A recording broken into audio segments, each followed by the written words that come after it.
नमस्कार, मैं हूं श्रद्धा। आप देख रहे न्यूज 18 मध्य प्रदेश छत्तीसगढ़। बुलेटिन की शुरुआत करेंगे विस्तार से। सारी खबरें न्यूज रूम से मैं आपको दूंगी और बड़ी खबरों के लिए सीधे रुख करेंगे ब्रेकिंग स्टूडियो का, जहां मेरे सहयोगी कमरुद्दीन मौजूद है। Kamruddin, over to you. तो बड़ी खबर है सागर से, जहां पर दहेज लोभी पति की शर्मनाक करतूत सामने आई है। जी हां, पत्नी को केरोसिन डालकर आग लगाई। ढाना चौकी से सामने आई है ये हृदय विदारक घटना।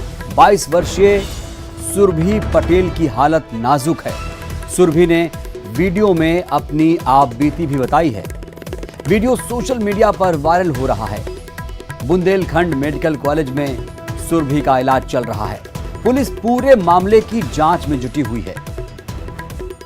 तो ये बड़ी खबर आपको बता रहे हैं, जहां पर दहेज लोभी पति ने ऐसी शर्मनाक करतूत की है। पत्नी को केरोसिन डालकर आग लगाई। ढाना चौकी से ये सामने आई है खबर। ये घटना, हमें तस्वीरें आपको इसलिए नहीं दिखा सकते क्योंकि ये तस्वीरें दिल को झकझोर देने वाली हैं, इसीलिए हमने इसे ब्लर कर रखा है। 22 वर्षीय सुरभि पटेल की हालत नाजुक है। हमें काम बंद करके बहुत मारा है और आदमी लगा दी। बच्चे भी ढंग पे दिलते थे। हम बच्चे गुनाह डाल रहा तो न कसूर अंदर। और ज्यादा जानकारी के साथ हमारे संवाददाता रचित जुड़े हैं। रचित, क्या है ताजा मामले में अपडेट और आखिर इस पति ने ऐसी क्रूरता क्यों की?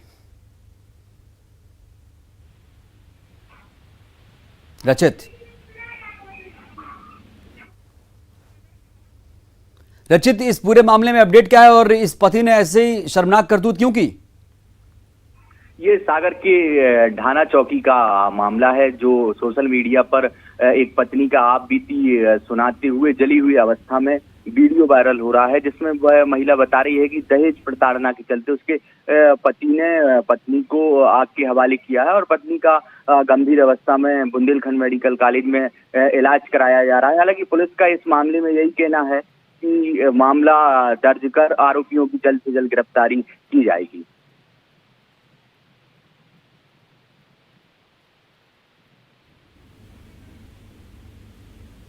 रचित, सुरभि की हालत इस वक्त कैसी है? 90% जली हुई वह बताई जा रही है, जिसका बुंदेलखंड मेडिकल कॉलेज में इलाज किया जा रहा है। रचित, ये मामला बहुत गंभीर है, दहेज से जुड़ा हुआ मामला है और ऐसा देखा जाता है कि किस तरीके से कई ऐसी लड़कियां हैं जो प्रताड़ित की जाती हैं। ये मामला कितना पुराना है, कब से इसे प्रताड़ित किया जा रहा था? क्या कोई बातचीत हो पाई है सुरभि के घर वालों से आपकी? हालांकि अभी परिजनों से तो इस मामले में कोई बात नहीं हो पाई है। पुलिस से जरूर बात हुई है, तो पुलिस का यही कहना है कि सुरभि के बयान के आधार पर मामला दर्ज कर जल्द से जल्द आरोपियों को गिरफ्तार किया जाएगा। चलिए, तो जल्द से जल्द आरोपियों को गिरफ्तार किया जाएगा। बहुत बहुत शुक्रिया रचित, आपका ताज़ा जानकारी अपडेट हम तक पहुंचाने के लिए। खबर जबलपुर से, जहां के सिहोरा के पास खेत में घास चरने गई 2 गायों के मुंह में बॉम्ब फट गया। जी हां, खेतों में आटे की लोई में छुपा रखे थे सुअर मार बॉम्ब। खाद्य सामग्री समझ गायों ने उसे खा लिया। घटना से आक्रोश भड़का हुआ है। पुलिस ने घटना में केस दर्ज कर लिया है। पशु क्रूरता अधिनियम के तहत यह केस दर्ज किया गया है, मुकदमा दर्ज किया गया है। अफवाहों पर ध्यान न देने की प्रशासन ने अपील भी की है। सुबह जानकारी प्राप्त हुई थी, हमने एसपी साहब से इसके बारे में तत्काल अवगत कराया गया था। एसपी साहब ने उसको संज्ञान में लेते हुए और उसमें एफआईआर दर्ज की है और उसकी जो तफ्तीश वगैरह जो है वो बाकी की चीज़ें तत्काल की जा रही हैं। मेरा आग्रह रहेगा कि इसमें संवेदनशीलता के साथ में हम लोग काम कर रहे हैं और पुलिस भी इसमें संवेदनशीलता के साथ में काम कर रही है। जो भी दोषी होगा उसको सख्त से सख्त सजा दी जाएगी। सर, गाय किस तरीके से इसको ब्लास्ट हुआ, क्या बम रखा गया था?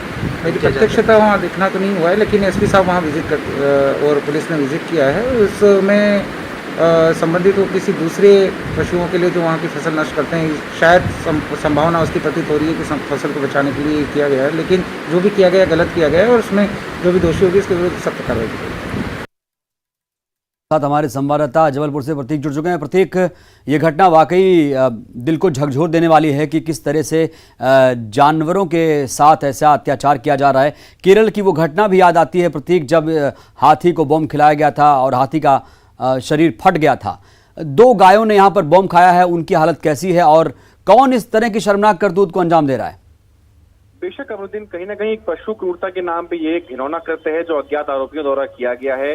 केरल की हथनी वाली घटना अभी देश भूला नहीं है, किस प्रकार से उसे अनानस में बम रखकर खिला दिया गया था। बहरहाल जो सिहोरा का मामला है, ये भी दरअसल जो आसपास का जंगल और खेत लगे हुए हैं सिहोरा में, वहां ये दोनों गाय घास चरने गई थी।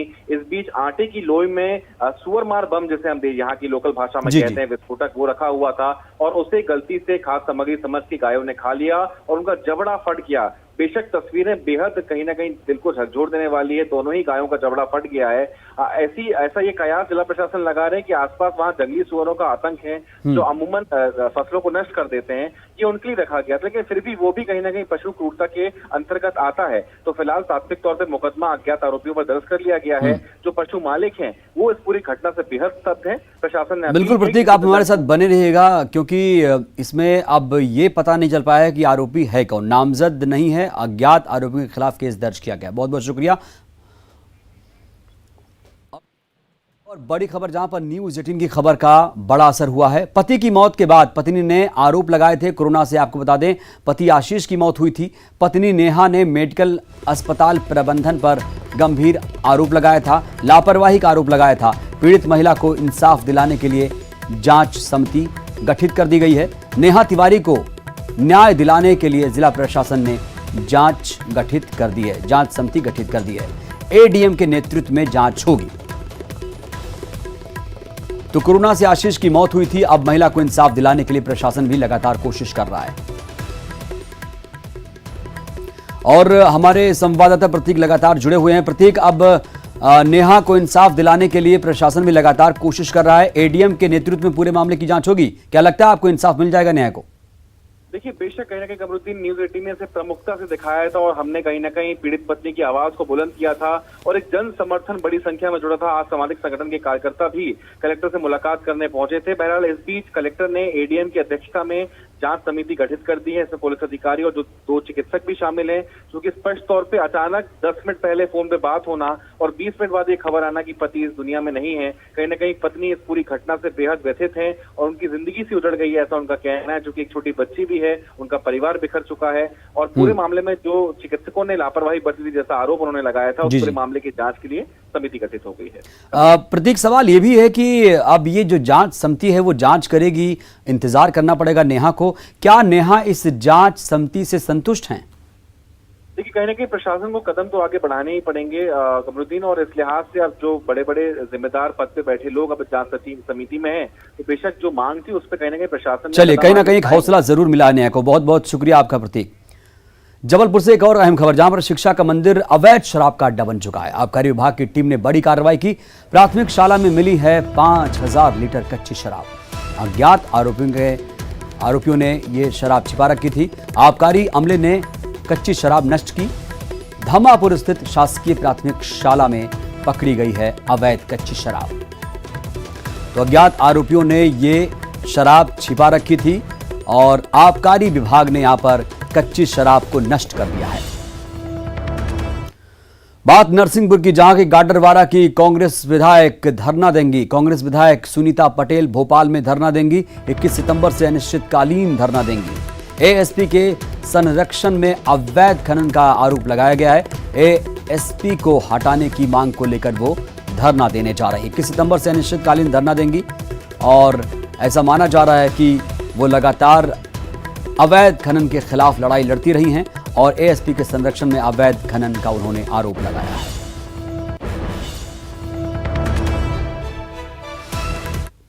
धरने पर बैठी हुई। किसको हटाने की मांग है और क्या? हमारे यहाँ जो एडिशनल एसपी हैं राजेश तिवारी, उनके पूरे जिले में अवैध उत्खनन में पूरा संरक्षण है।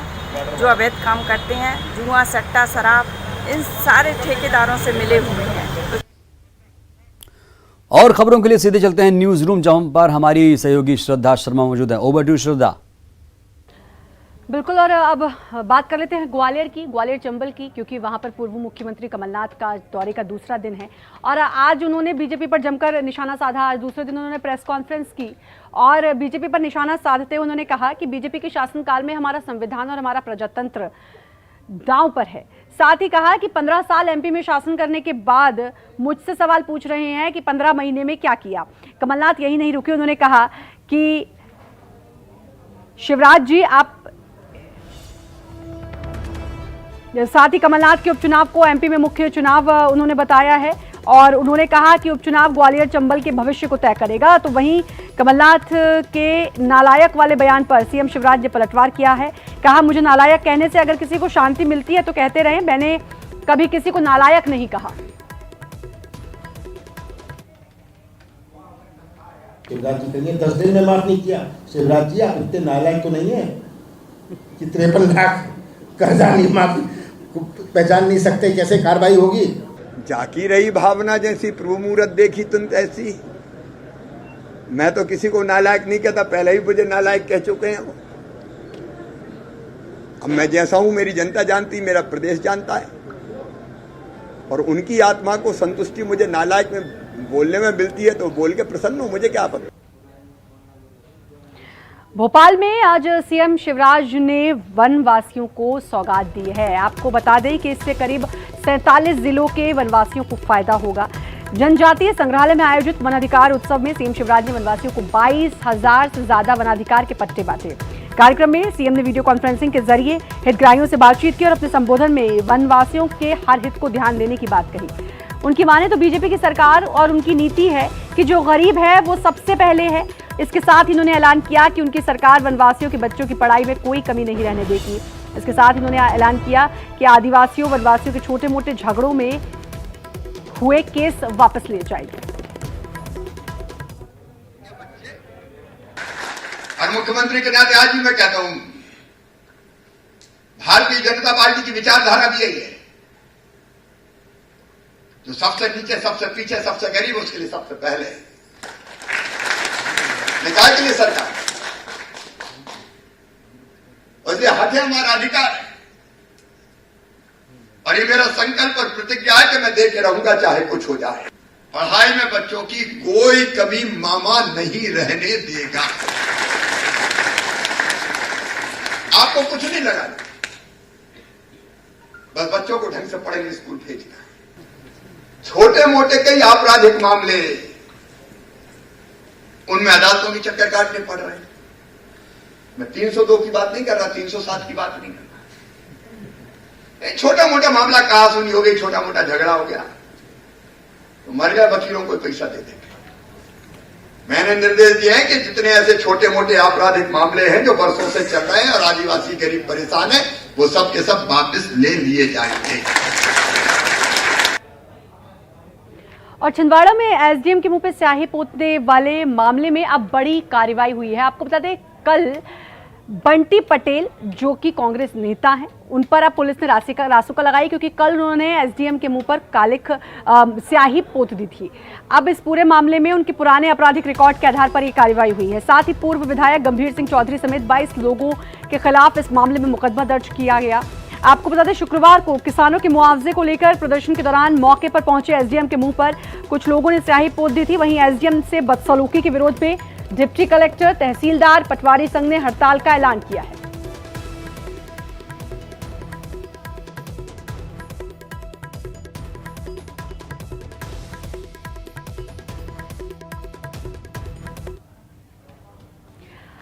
साठ 60,000 की फसल खराब हुई और जो मुआवजा मिला वो था मात्र 217 रुपए। ये कैसा मजाक था किसानों के साथ?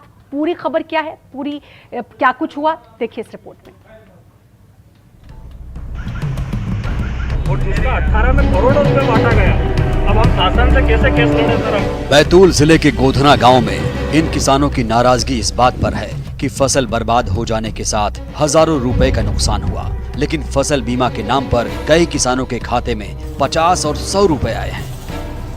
एक मतलब 2 हेक्टेयर में सोयाबीन बोया और 1050 रुपये डाला, उसके बाद बीमा एक 1 रुपया दे रही है, तो एक प्रकार का मजाक कर रहे हैं, धोखाधड़ी अपन किसानों के साथ। हम लोगों ने सुना कि बीमा आया है, हम सभी लोग बहुत खुश हो रहे थे कि कुछ पैसा आया होगा। जब लिस्ट देखी हम लोगों ने तो हमारा मात्र 1 रुपये बीमा आया। हमने प्रीमियम भरा था 1050 रुपये, आया हमारा 1 रुपये। आप बताइए, बच्चों की चॉकलेट भी नहीं आती है 1 रुपये में, हम क्या करेंगे उस पैसे का, 1 रुपये का। ये भिंड जिले के किसान कैलाश शर्मा हैं। 60,000 की फसल खराब हुई थी, फसल बीमा केवल 217 रुपए। हमारे 60,000 रुपया का नुकसान हुआ है। वाली बीमा में केवल कहना 2 से 17 रुपया खाते में डाली। ऐसे हम क्या कहना भूखल मरेंगे, हमारे को कुछ नहीं मिला है। चुनावी माहौल में कांग्रेस इसे मुद्दा बना रही है। विधायक कुणाल चौधरी ने आरोप लगाया कि फसल बीमा कंपनियां गलत तरीके से राशि का वितरण कर रही हैं। उन्होंने फसल बीमा योजना की राशि का ब्यौरा सार्वजनिक करने की मांग की। मध्य प्रदेश में आज जो बीमा डला है, सरकार उस पर स्पष्ट करे कि किस प्रकार से किस किस जगह पे कितना डला है। क्योंकि खुद मेरे जिले में जहां शाजापुर में पहले लिस्ट 410 करोड़ की आई थी, आज फिर डाला गया है वहां से 276 करोड़ रुपए। और क्या कारण है कि कई लोगों के कम बीमे आ रहे हैं, कई स्थितियां गंभीर है। ये शिकायत आई है कि जो कम मिल रहे हैं उसकी मैं जांच के आदेश दे दिए हैं, और अगर बीमा कंपनी को कहा कि सुधारो, नहीं तो उनके खिलाफ कार्रवाई करेंगे, उनको ब्लैक लिस्टेड कर देंगे। हमेशा के लिए कभी बीमा कंपनी जो प्राइवेट कंपनियां हैं उनको नहीं आने देंगे। और मैं एक एक जिले की एक एक पटवारी हल्के की जाँच करा रहा हूँ। हालांकि सीएम शिवराज सिंह चौहान ने कल ही उज्जैन में प्रदेश के करीब 22 लाख किसानों के खाते में 4,688 करोड़ की राशि ट्रांसफर की। सरकार की मंशा साफ है, तो सिस्टम में कहां है खामी? इन कठिन परिस्थितियों में भी हमने अलग अलग योजनाओं के तहत कितने पैसे उपार्जन सहित मैं बता रहा हूं किसानों के और जनता के खाते में डाले हैं। तो इस कठिन काल में भी 60,000 करोड़ रुपया हमने किसान और गरीबों के खाते में पहुंचाने का चमत्कार किया है। उपचुनाव के माहौल में फसल बीमा की राशि के नाम पर 200 रुपए किसानों के खाते में आना चुनावी मुद्दा बन चुका है। कांग्रेस ने इसके लिए माहौल बनाना शुरू कर दिया है। यूं भी 28 सीटों पर किसान ही हैं डिसाइडिंग वोटर। भिंड में अनिल शर्मा, बैतूल में ऋषु नायडू के साथ bureau report, news 18 Madhya Pradesh Chhattisgarh. और शाजापुर में मक्सी में आज फसल बीमा की सूची में नाम नहीं होने से किसानों ने चक्का जाम किया। किसानों ने आगरा मुंबई नेशनल हाईवे पर ये जाम किया। चक्का जाम के चलते सड़क के दोनों ओर वाहनों की लंबी कतारें लग गई। सड़क पर किसानों के प्रदर्शन की जानकारी मिलते ही तहसीलदार और पुलिस बल मौके पर पहुंचे और किसानों को समझाइश देकर जाम खुलवाया।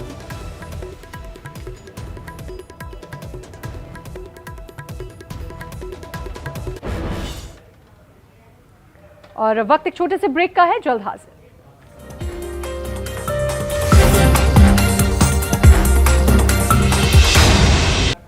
ब्रेक के बाद हाजिर हूं। अशोकनगर से खबर, जहां पर अफसर पर भड़के हैं कांग्रेस विधायक। अफसर को औकात में रहने की धमकी दे डाली। वन अधिकार उत्सव कार्यक्रम में पहुंचे हुए थे गोपाल सिंह चौहान। जी हां, कार्यक्रम के पोस्टर में अपना फोटो ना लगा होने पर तिलमिला गए, भड़क गए। तो तिलमिलाए विधायक ने जनपद सीईओ पर गुस्सा निकाला है। कहा, प्रदेश सरकार तनख्वाह देती है आपको, बीजेपी नहीं। कर्मचारी हो, अपनी हैसियत और औकात में रहो। ईसागढ़ जनपद में ये पूरा कार्यक्रम चल रहा था और चंदेरी से विधायक हैं गोपाल सिंह चौहान।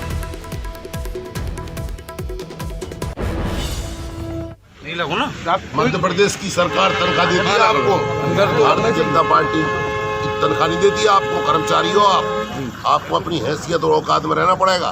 काय का विधायक, काय का सांसद जी का फोटो वो उसमें नाम नहीं आया था, कितना उसमें प्रोटोकॉल में उनके बाप को लगाना पड़ेगा सांसद जी का नाम। भाई उधर संजीव सिसोदिया ने उनका वो अपने सांसद है माननी है तो उनका नाम तो लिखना पड़ेगा। तो तुम्हारे हिसाब से सरकार चलेगी। और ज्यादा जानकारी के साथ हमारे संवाददाता समीर द्विवेदी जुड़ चुके हैं अशोकनगर से। समीर, ऐसा क्या कसूर था जनपद सीईओ का कि इतने भड़क गए, तिलमिला गए गोपाल सिंह चौहान? मैं आपको बता दूं कि ये विधायक जो चंदेरी के विधायक गोपाल सिंह चौहान कांग्रेस पार्टी से बिलोंग करते हैं और इनका भड़कना और अधिकारियों पर धौंस जमाना का सिलसिला कोई नया नहीं है। अक्सर ही इनके इस तरीके के मामले और वीडियो सामने आते रहते हैं। तो समय पूर्व ही इनके द्वारा एसडीएम और तहसीलदार टीआई को हाथ तोड़ने की धमकी एक राजनीतिक मंच से दी गई थी। उसके बाद हाल ही में एक और कार्यक्रम में विधायक जी आमंत्रित होने के बाद भी मंच पर माइक देने पर नहीं बोले। कार्यक्रम था प्रदेश सरकार की महत्वाकांक्षी योजना से जुड़ा हुआ, इसको लेकर भी विधायक जी ने नाराजगी दिखाई थी। इसके बाद ये जो नया कार्यक्रम, आज जो कार्यक्रम वन विभाग का एक कार्यक्रम था, इस कार्यक्रम में विधायक जी सिर्फ इस बात पर भड़क उठे कि उनका फोटो और नाम बैनर पर नहीं था।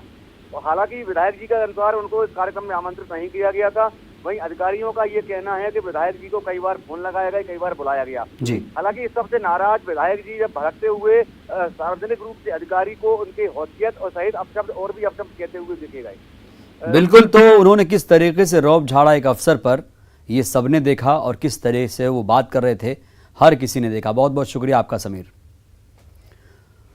गुना से खबर, जहां पर महिला की हत्या का ये पूरा मामला है। परिजनों ने शव रखकर चक्का जाम कर दिया, ट्रैक्टर लगाकर रोड पर जाम लगा दिया। परिजनों और पुलिस में झड़प भी हुई। सीएसपी नेहा पचीसिया की समझाइश भी देखने को मिली, लेकिन उनकी ये समझाइश बहुत अनोखी रही। उन्होंने कहा, जो मर गया उसका क्या करोगे? बस इसी बात पर और ज्यादा बात बिगड़ गई। आरोपियों की गिरफ्तारी की मांग को लेकर आपको बता दें, ये जाम लगाया गया है। बजरंगगढ़ थाना क्षेत्र के बरखेड़ा गिर्द गांव का यह पूरा मामला है। परिजनों और पुलिस में झड़प की तस्वीरें भी आपको दिखा रहे हैं किस तरीके से हुई। और जो मर गया उसका क्या करोगे, सीएसपी ने इस तरह की बयानबाजी यहां पर की है, और इसके बाद मामला और बिगड़ता चला गया। तो ये एक महिला की हत्या का पूरा मामला है, और आरोपियों की गिरफ्तारी की मांग को लेकर जो पीड़ित परिवार है वो लगातार धरना दे रहा है, सड़क पर जाम किया जा रहा है, अपने गुस्से का इजहार कर रहा है। बजरंगगढ़ थाना क्षेत्र के बरखेड़ा गिर्द का ये पूरा मामला। इस बुलेटिन में इतना ही, दीजिए इजाजत। और हमारी सहयोगी श्रद्धा शर्मा भी न्यूज रूम से लगातार बनी थी, उनका भी बहुत बहुत शुक्रिया। नमस्कार।